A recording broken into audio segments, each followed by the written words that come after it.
Hello, my name is Charles McCaul, and I'm here in Battambang City, Cambodia, which is the country in which I've lived for many, many years. And I want to share with you today a short lesson number 1 out of 6 on 5 levels of leadership. And I want to encourage you that I believe that you can be a leader at one level. It's important to understand that there's various levels of leadership. When we say, I want to be a leader, or I have so many leaders in my organization or my church, it's important to understand that there's various levels of leadership, and you can rise from one level to another level to another level. And so I believe that you can do that. And so there are 5 levels. A summary of those 5 levels. Number 1, the lowest level, is the person of ability. It's a person who has ability, and they have a certain level of leadership. People will follow them. People will listen to them. But it's just a low, kind of a little above average level of leadership. The second level of leadership is a team member. Somebody who is part of a leadership team or part of a working group. And that's the second level of leadership. The third level of leadership goes up a little higher than that, and it's a manager. It's somebody who oversees a group of people. And after that, there is the next level, which is the effective leader. The effective leader is a higher level than a manager, and above that is the executive leader. And so 5 levels of leadership. The highest level is the executive leader, and I'm going to explain about that in following videos. A little below him is the effective leader. A little below the effective leader is the manager, is a certain level of leadership there.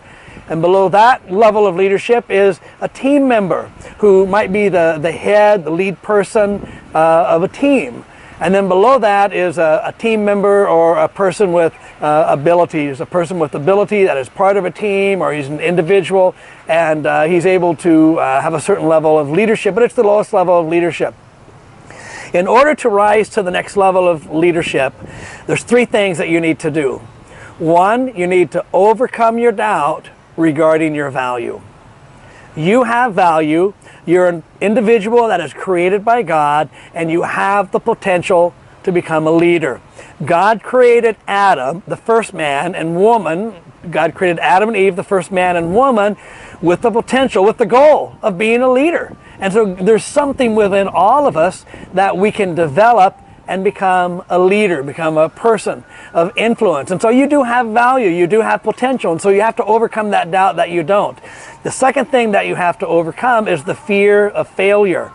Sometimes we're afraid to step out and do something, afraid to take responsibility, afraid to step up into leadership because we're afraid of failure. So you have to overcome that.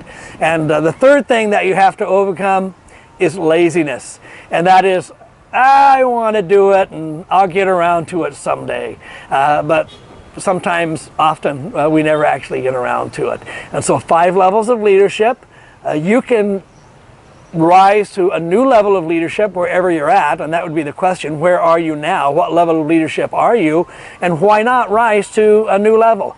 But you have to overcome your doubt that you have value and significance and potential. You have to overcome fear of failure, and you have to overcome laziness. So stay tuned for the next lesson, and you have potential to become a leader, the 5 levels of leadership.